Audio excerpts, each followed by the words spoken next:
Di Habib yang ada di Indonesia semuanya palsu katanya. Silakan dijawab tapi ilmiah. Silakan Imad dijawab tapi ilmiah, jangan marah-marah, jangan. Ayo ilmiah, tunjukkan kalau Habib kita ini betul, benar. Tunjukkan kebenarannya dengan data fakta. DNA, tidak perlu DNA lah, DNA. Banyak orang hari ini jadi mempertanyakan nasab para habaib atau klan Ba'alawi yang ada di Indonesia. Kenapa kemudian diragukan bahwa mereka ini adalah keturunan Nabi Muhammad SAW? Karena para habib-habib ini itu sudah keterlaluan gitu ya. Mereka sudah kayak merasa di atas angin gitu ya. Terus kemudian mau bertindak semena-mena. Dari pernyataan Bahar itu, kita jadi kemudian semakin meragukan gitu, semakin curiga. Oh, jangan-jangan emang nggak ada nasabnya gitu. Penelitian Kiai Imaduddin ini ditemukan bahwa ternyata para habaib yang ada di Indonesia dari klan Ba'alawi ini nggak ada silsilahnya kepada Nabi Muhammad SAW. Sekarang coba buktikan bahwa para habaib yang ada di Indonesia itu adalah keturunan Nabi Muhammad SAW. Nasabnya seperti apa? Sudah setahun lebih para habaib ini diberikan waktu untuk memberikan bukti, ternyata mereka tidak mampu untuk membuktikannya. Menurut saya, Indonesia terancam oleh kelompok-kelompok Islam konservatif yang berpikiran tertutup dan tidak mau menerima keberagaman. Sebagian umat Islam percaya keturunan Nabi Muhammad pasti bersih dari dosa, kesalahan, dan kejahatan. Kata-kata dan perilakunya harus dijadikan teladan. Dengan segenap atribut yang dibawanya itu, nama Habib Bahar menjadi terkenal. Bukan cuma soal kehabiban yang dipersoalkan, cara membaca Bahar itu kacau, belepotan, salah, dan membingungkan. Seharusnya bacaan Arab itu kan dibaca dari kanan ke kiri. Tapi dalam video itu Bahar membaca teks di kitab kuning itu dimulai dari kiri ke kanan seperti dia membaca teks berbahasa Indonesia. Bahar sebagai ulama palsu alias ulama gadungan atau ulama abal-abal. Salah satu yang jadi sorotan adalah ketidakmampuan Bahar dalam membaca kitab kuning dengan teks Arab gundul. Bahar seringkali menggunakan hadis palsu dalam ceramah-ceramahnya untuk mencari keuntungan. Misalnya saja ketika Bahar mengutip hadis saat banyak orang meragukan kehabibannya. Berdasarkan hadis yang ia kutip, Bahar menuduh orang yang meragukan kehabibannya sebagai munafik. Bahar bahkan menantang pihak yang meragukan silsilahnya membongkar makam Nabi Muhammad guna melakukan tes DNA untuk kemudian dibandingkan dengan DNA Bahar. Ini tentu saja tidak masuk akal. Bagaimana mungkin kita membongkar makam Nabi dan melakukan tes DNA? Ia pun pernah dilaporkan karena dalam ceramahnya menghina Jenderal Dudung Abdurrahman. Menurut Bahar, Dudung masih menyembah pohon jika tidak ada ulama atau habib Arab. Jadi sebenarnya banyak hal yang bisa digunakan untuk mempertanyakan keulamaan Bahar Smith. Tapi ya karena dia berhasil membuat masyarakat percaya bahwa dia adalah keturunan Nabi Muhammad, segenap cacatnya itu kerap tidak mempan mengubah kepatuhan mereka terhadap Bahar. Assalamualaikum Beb, mau nanya, teman saya keturunan Nabi Muhammad SAW tapi tidak berdakwah, apa sia-sia gelar keturunan Nabinya? Enggak lah. Sekarang tanya sama ente, keturunan Nabi Muhammad, para habaib, jangankan dia pekerjaan sia-sia, andaikan dia gila, tetap dia itu habib. Karena ini zatiyun, masalahnya zat, darah, daging. Orang berilmu, ketika ilmunya hilang, dia nggak dipanggil orang alim lagi. Tapi zuriyah Nabi, keturunan Nabi Muhammad, seorang habib, Sayyid Syarif, walaupun dia gila, tapi kehabaiban dia, kesyarifan dia, kesayyidan dia nggak hilang. Kenapa? Karena darah daging, zat. Seperti itu. Jumlah keturunan Nabi di Indonesia terputus nasabnya sehingga perlu diragukan. Perdebatan soal keaslian keturunan Nabi semestinya sudah cukup menyadarkan umat bahwa silsilah dicatat oleh manusia dan karenanya bisa mengandung gaib. Terbongkarnya jual beli gelar Habib merupakan bukti lain bahwa status Habib bisa saja didapatkan dari rekayasa. Karena itu, fanatisme terhadap keturunan Nabi patut dikritik. Hal itu juga mengingkari kodrat bahwa setiap manusia terlahir setara.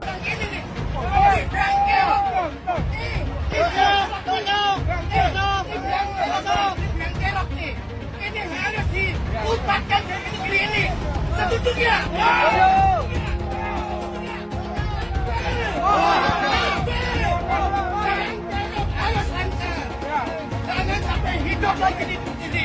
Selagi masih ada ini, negara tidak akan aman.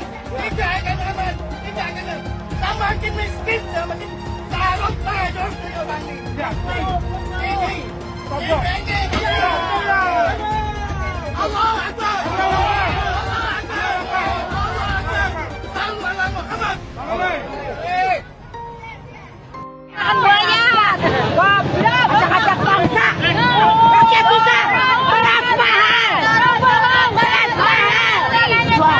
Baik, mana musik? Rakyat menjerit, beras mahal.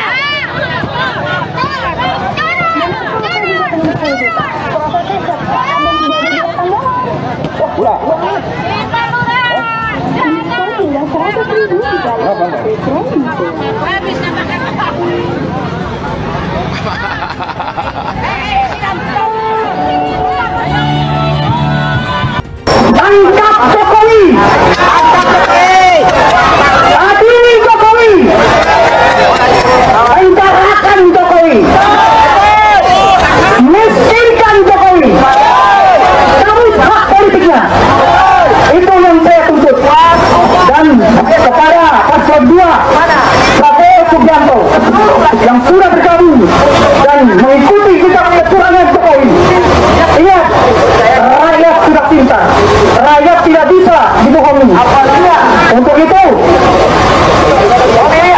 itu saya akan terus menuntut dan kepada Tito Karnavian yang sedang menjabat menjadi menteri pada saat ini, jangan seenaknya menunjuk pemimpin-pemimpin daerah. Hanya itu yang ingin saya sampaikan. Allah bilang apa? Qatiluhum, lawan mereka. Betul, kita harus revolusi. Allah yang bilang, yu'adzibumullah, Allah yang akan mengazab mereka. Tapi kita harus turun yang banyak, turun 2 juta orang. Semua nanti tanggal berapa kita rame-rame turun. Ini perintah Allah. Karena mereka sudah zalim, mereka sudah jahat, maka Allah perintah qatiluhum, yu'adzibumullah biaidikum. Allah akan hancurkan mereka. Tapi lewat tangan kita ngapain? Turun ke bawah, kita ikut sama-sama. Ya Rab, aku hadir seluruhnya. Umat Islam, umat-umat yang beriman harus hadir nanti tatkala ada, kita akan mengadakan turun ke jalan. Jangan cuma 100.000, 2 juta orang harus turun. Seluruh Indonesia serukan untuk mereka datang. Bahwa ini perintah Allah dan kita laksanakan sami'na wa ata'na. Seharusnya pemilu diulang sampai Anies menang. Rakyat sudah cerdas, sudah pintar, ya, tidak mau dibodohi lagi. Orang-orang atau pecundang-pecundang, pengkhianat-pengkhianat bangsa yang merongrong rakyat Indonesia, yang menghancurkan kedaulatan Indonesia. Ingat, kami merasa dicurangi. Saya tetap melawan. Saya akan turunkan pasukan-pasukan, bahkan rakyat Indonesia saya serukan semuanya harus turun di jalan. Kampung KPU, kampung KPU, kampung KPU. Takbir! Takbir! Jangan lupa, umat Islam di jagat raya salatnya tidak akan diterima oleh Allah Subhanahu wa Ta'ala kalau tidak mau mendoakan Habib. Umat Islam mulai gaya, mulai mengkoreksi Habibnya, mulai mengkoreksi ulama-ulama dari anak cucu Nabi Muhammad SAW. Orang yang seperti itu mirip dengan iblis. Aneh sekaligus sangat mencengangkan ketika ada seorang Habib Novel Al-Idrus mengatakan umat Islam mulai gaya, mulai berani mengkoreksi Habibnya. Pertanyaan saya, umat Islam yang mana yang Anda katakan bergaya? Umat Islam Indonesia atau umat Islam yang mana? Lantas ketika Anda memiliki nasab Habib, ketika ada kekeliruan, ada kesalahan, ada kepleset, apakah kemudian kita tidak boleh mengkoreksi? Apakah tidak boleh mempertanyakan kalau memang DNA Habib Anda dan kawan-kawan Anda misalnya nggak mau diusik, silahkan cek DNA. Itu kalau yang benar-benar Habib, bukan malah menjelek-jelekan santri, menjelek-jelekan pribumi, menjelek-jelekan umat Islam dengan mengatakan gaya dan sebagainya macam. Ini kan keblinger cara berpikirnya. Misalkan kita sebut si Bahar Smith tuh, statementnya apa? Berguru pada satu Habib yang jahil, bodoh gitulah kasarnya ya. Itu lebih baik dibanding belajar atau menuntut ilmu dari 7 orang kiai atau ustadz. Ini kan otaknya di mana? Itu kan hadis nggak ada, hadis palsu. Bahkan di hadis palsu mungkin nggak ada, itu ngarang sendiri dia dari mulut kotornya. Jadi inilah yang kemudian dikatakan ulama-ulama su, ulama-ulama yang kemudian memakai ayat-ayat dalil untuk kepentingan dirinya pribadi. Orang yang mengaku dirinya Habib atau zuriat Nabi, yang paling terkemuka itu adalah suara-suaranya Bahar bin Smith. Ini tentu saja sebuah bentuk kemunafikan yang dilakukan oleh mereka yang menyebut dirinya keturunan Nabi. Omong kosong itu. Malah ketika diingatkan, mulutnya bukan makin baik, malah makin kasar, menuduh orang curut. Dan yang lebih hebat lagi, saya ada nonton juga itu, ada yang mengatakan Habib yang lain lagi, ngaku dirinya Habib. Itu siapa yang mengawini Sarifah, itu nggak akan ditegur nanti oleh Rasulullah di hari akhirat. Itu nggak mungkin Nabi Muhammad akan berbicara seperti itu. Habib Bahlul lebih baik para 70 kiai. Keyakinan agama apa gitu ya. Kalaupun ini hadis, itu harus ditolak. Nggak mungkin itu hadis, karena hadis harus korelasi dengan Al-Quran, dan yang kedua hadis itu harus cocok dengan logika. Ini nggak ada dasarnya, apalagi kitab gitu. Para Habib ini mencoba ya membangun kasta baru dalam Islam gitu. Kasta, tolonglah saudara-saudara yang mengaku zuriat Nabi itu jangan dirusak lah yang sudah berjalan selama ini. Jangan dipecah dengan adanya kasta-kasta baru, mengatasnamakan Tuhan, mengatasnamakan Nabi Muhammad. Seolah-olah kalian ini pemegang kunci surga. Mereka menyatakan dirinya mulia, kita jauh lebih mulia. Ayo, dalam bidang apa? Prestasi apa? Mana ada Yaman berprestasi? Tionghoa banyak. Dari bulu tangkis macam-macam, dari kegiatan bisnis, keren gitu.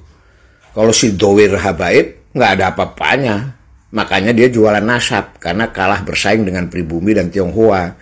Mereka tuh pemalas, pembohong, ngaku-ngaku cucu Kanjeng Nabi. Ya nggak bisa, mereka aja rezekinya dari pribumi kok gitu. Kalau pribumi rezekinya dari kerja keras. Jangan takut ngomong Habib Dowir, Habib goblok. Karena Habib itu sudah menghina duluan. Habib itu ngatain pribumi itu ahwal, tidak sederajat. Ngomong karomah itu bohong semua itu. Habaib itu. Memadamkan api neraka jahanam Mi'raj. Berapa kali, 70 kali sehari. Datuknya itu bisa membuat rantai emas dari yang dibentangkan dari langit ke bumi. Ya kan goblok gitu. Itu gitu, goblok gitu. Nggak masuk akal gitu. Kenapa? Goblok yang nggak apa-apa, gue bilang goblok Habaib. Karena Habaib sudah mengatain gua ahwal, sudah mengatain gua tidak sederajat. Satu Habib, walaupun Habibnya jahlun, maksudnya bodoh kata Iwan, itu ukurannya perbandingannya amat 70 kiai yang alim. Kami adalah majikan kalian. Kami adalah pemilik bangsa. Kami adalah pemilik kedaulatan Indonesia. Karena saudara, Pancasila Soekarno, ketuhanan ada di pantat. anak Tuhan dari mana? Kalau Yesus anak Tuhan, bidangnya siapa? Besok di seluruh wilayah Indonesia kami katakan dan karena di salib itu ada jin kafir. Karena di salib itu ada jin kafir. Karena di salib itu ada jin kafir. Haleluya. Kepalanya ke kiri apa ke kanan? Kepalanya ke kiri apa ke kanan? Tetap percaya salib itu lambang mulia, bukan jin. Kok ketawa? Aku nggak nyindir siapa-siapa loh. Hai teman-teman, tahun ini adalah tahun yang bagus untuk trading di market kripto, terutama Bitcoin dan kripto lainnya. Teman-teman bisa gunakan kesempatan ini untuk mencari cuan dengan trading di market kripto. Untuk trading, teman-teman cukup registrasi dengan menggunakan link di kolom deskripsi, lalu deposit, tentukan apa yang ingin kalian tradingkan, lalu tekan tombol buy. Sesimpel itu. Untuk minimal deposit, cuma Rp400.000 saja. Kita tidak dikenakan fee sama sekali. Saat ini lagi ada promo spesial. Welcome bonus buat kamu yang register dan deposit. Teman-teman akan dapatkan 100% dari jumlah deposit pertama. Contohnya teman-teman deposit 1 juta, maka akan menjadi 2 juta. Karena welcome bonus 100% dari jumlah depositnya. Jika ada pertanyaan, teman-teman bisa hubungi WhatsApp di kolom deskripsi. Saya juga mau mengajak teman-teman untuk bergabung di komunitas trading yang ada di kolom deskripsi. Di sana saya akan memberikan sinyal trading yang bisa teman-teman ikuti. Seperti biasa, kalau kamu suka dengan video ini, jangan lupa komen, klik like, dan subscribe. Pelarangan ibadah kembali dan kembali terulang lagi. Apa salahnya sih orang berdoa? Rumah doa itu kalau di Islam seperti musola. Kita sering sekali berdoa di musola, bahkan sholat Jumat di pelataran, di parkiran, di gedung apapun, bebas kita. Ini bagi saya aneh bin ajaib. Berdoa di rumah doa dilarang. Rumah ibadah yang akan didirikan sulit sekali izinnya karena penuh dengan lika-liku. Saya berulang kali mengatakan bahwa cabut SKB 2 Menteri. Karena itu biang keladi, sulitnya teman-teman saya, saudara-saudara saya yang beragama selain Islam untuk minta izin mendirikan rumah ibadah. Tapi sampai detik ini, sampai 10 tahun pemerintahan Pak Jokowi hanya janji dan janji melulu dan tidak pernah ditepati. Termasuk Menteri Agama yang sekarang. Jadi apa yang dilakukan oleh Kepala Desa Mergosari Sidoarjo itu adalah turunan dari amburadulnya penanganan perizinan rumah ibadah. Sehingga Kepala Desa merasa berhak dengan literasi yang minimal, dengan toleransi yang amblas, tidak mengizinkan orang untuk beribadah di rumah doa. Rumah doa itu tidak perlu izin. Jadi siapapun boleh berdoa.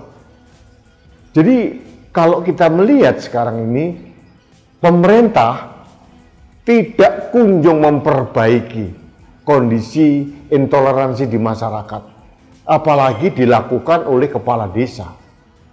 Ini berbahaya. Agama Kristen itu agama resmi sah diakui negara ini. Apapun nama gerejanya, tidak ada alasan apapun oleh siapapun untuk melarang, termasuk FKUB. Memalukan sekali Indonesia ini kalau masalah-masalah ini disorot oleh dunia luar, sehingga di negeri Pancasila yang katanya semboyannya adalah Bhinneka Tunggal Ika, masih ada pelarangan rumah ibadah, masih ada pelarangan kegiatan ibadah. Bagi saya ini mengenaskan. Pemerintah harus peduli memberikan panduan kepada seluruh aparat di bawahnya sampai kepala desa untuk tidak boleh melarang kegiatan ibadah umat beragama apapun. Itu melanggar konstitusi dan melanggar hak asasi manusia. Jadi apa yang dilakukan oleh Kepala Desa Mergosari ini agak aneh, karena masyarakat termasuk Karang Taruna tidak keberatan adanya kegiatan ibadah di daerah Tarik Mergosari Sidoarjo, tapi Kepala Desa kekeh untuk melarang orang berdoa. Berdoa seminggu sekali, coba. Ini seperti umat Islam kegiatan Jumatan setiap hari Jumat. Bahkan kadang-kadang tidak di masjid, kadang-kadang mengkooptasi jalan, tempat parkir, atau apapun yang memenuhi syarat kebersihan. Tidak boleh ibadah itu dilarang. Kita sebagai umat Islam, sebagai yang katanya dalam tanda kutip mayoritas, itu harus mengayomi minoritas yang ada di negeri ini, bukan malah bertindak semaunya atas nama kekuasaan. Kepala Desa Mergosari sewenang-wenang melarang umat beragama untuk menjalankan ibadahnya. Tidak boleh siapapun melarang kegiatan ibadah umat beragama apapun di negeri ini. Jadi saya mengucapkan prihatin kepada teman-teman saya gereja Pantai Kosta di Tarik Mergosari.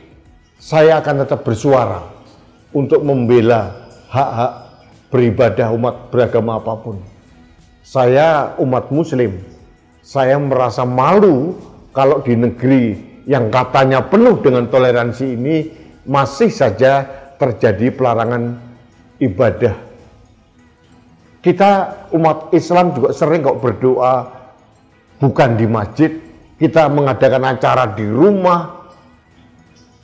acara kadang-kadang menutup jalan. Apa nggak malu kalau kita dikembalikan seperti itu? Jadi saya mohon kepada Bupati Sidoarjo, termasuk Gubernur Jawa Timur, untuk menegur keras kepala desa seperti ini. Karena ini cikal bakal intoleransi yang tidak pernah kunjung terselesaikan di era pemerintahan Pak Jokowi. Jadi ini protes saya sebagai warga masyarakat yang merasa empati terhadap saudara-saudara saya sebangsa dan setanah air yang seharusnya tidak mengalami gangguan dalam beribadah. Saya mohon maaf atas nama rakyat Indonesia karena pemerintah kita ternyata tidak seperti yang kita harapkan, bisa menaungi rasa aman dan nyaman kita dalam menjalankan ibadah. Dan mudah-mudahan di pemerintahan berikutnya kegiatan atau keadaan seperti ini tidak terulang lagi.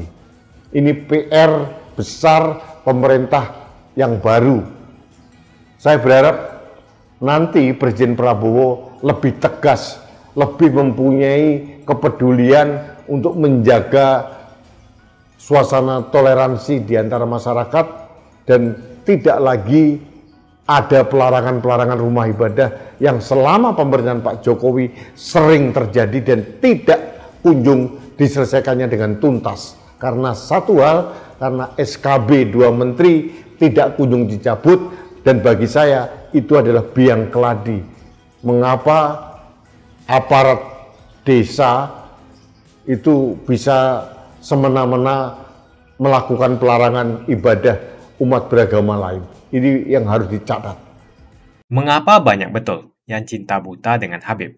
Padahal mereka bisa saja Habib palsu, karena tidak ada tes DNA yang membuktikan bahwa mereka adalah Habib asli. Sebetulnya saya malas sekali membahas tentang nazab, apalagi nazab dari Yaman, karena keturunan Nabi hanya bisa dibuktikan dengan tes DNA. Belum tentu juga dia betulan keturunan Nabi, karena tidak ada tes DNA. Bisa saja dia ngaku-ngaku. Mengapa setiap orang yang ke Arab-Araban yang belum paham betul asal-usulnya, belum jelas nasabnya, apakah betul keturunan Nabi atau bukan, lalu kita junjung habis-habisan, sampai kita cium tangannya berkali-kali? Pengajaran ini harus kita perhatikan baik-baik. Masa kita harus patuh dan hormat kepada Habib yang belum jelas nazab dan keturunannya? Disuruh cek DNA saja dia malah ketakutan. Kebiasaan memuliakan Habib itu seakan-akan hukumnya wajib. Sampai segitunya, kalau ketemu orang yang bergelar Habib, dielulukan dan dipuja-puja. Ya kalau itu memang Habib betulan. Kalau dia Habib abal-abal gimana? Zaman serba modern seperti ini, siapa saja bisa mengaku keturunan Nabi. Bisa melakukan tes DNA sebelum koar-koar di atas mimbar dakwah sebagai cucu Nabi. Setelah tes DNA, hasilnya harus diumumkan kepada publik. Apakah yang bersangkutan keturunan Nabi atau bukan? Jangan terus membodohi masyarakat dengan menjual nazab untuk memperbaiki nasibnya sendiri. Jual nazab untuk mengumpulkan pundi-pundi rupiah dan kaya raya dengan membohongi masyarakat. Ya bolehlah seorang Habib kita hormati, asalkan semua mengaku sebagai Habib mau tes DNA. Berani tidak kalian tes DNA? Hasilnya diumumkan di masyarakat. Itu baru adil. Kalau para Habib tidak berani tes DNA, jangan disanjung-sanjung. Apalagi ajaran yang disampaikannya penuh dengan kata-kata kotor sebagai ujaran kebencian. Bisa jadi Habib ini merupakan cucu palsu. Adapun keturunan Arab ini biasanya tidak perlu dipanggil Habib. Hal ini dilakukan agar tidak ada perbedaan kasta. Seakan-akan keturunan Arab derajatnya di atas pribumi dan di atas keturunan Cina. Seakan-akan Cina itu di bawah orang Arab. Tapi saat ini negara Cina sudah menjadi nomor 1 di dunia. Yaman atau Arab bisa apa? Arab seharusnya belajar ke negeri Cina. Seperti kata kitab suci, belajarlah sampai ke negeri Cina. Jadi jangan sampai kalian mencintai orang yang ngaku Habib melebihi cinta kalian terhadap orang tua, bapak, ibu, saudara, dan guru-guru Anda. Mengapa sampai sekarang masih banyak orang yang mencintai Habib tanpa melihat asal-usulnya, tanpa mengetes? cek DNA dia. Siapapun orangnya, mau Habib atau siapapun dia, kalau ngajari untuk membenci orang lain, jangan diikuti. Bagaimana opini kalian semua? Tuliskan opini kalian tentang gelar Habib. Apakah mereka pantas untuk dilakukan cek DNA? Untuk memastikan mereka betul keturunan Nabi. Jangan mau lagi kita dibohongi dengan nazab-nazab yang mengaku-ngaku sebagai Habib atau keturunan Nabi. Harus ada cek DNA yang membuktikan betul bahwasanya mereka memang keturunan Nabi, supaya rakyat tidak dibodohi lagi. Jika kalian setuju dengan pendapat saya, pastikan Anda semua like video ini.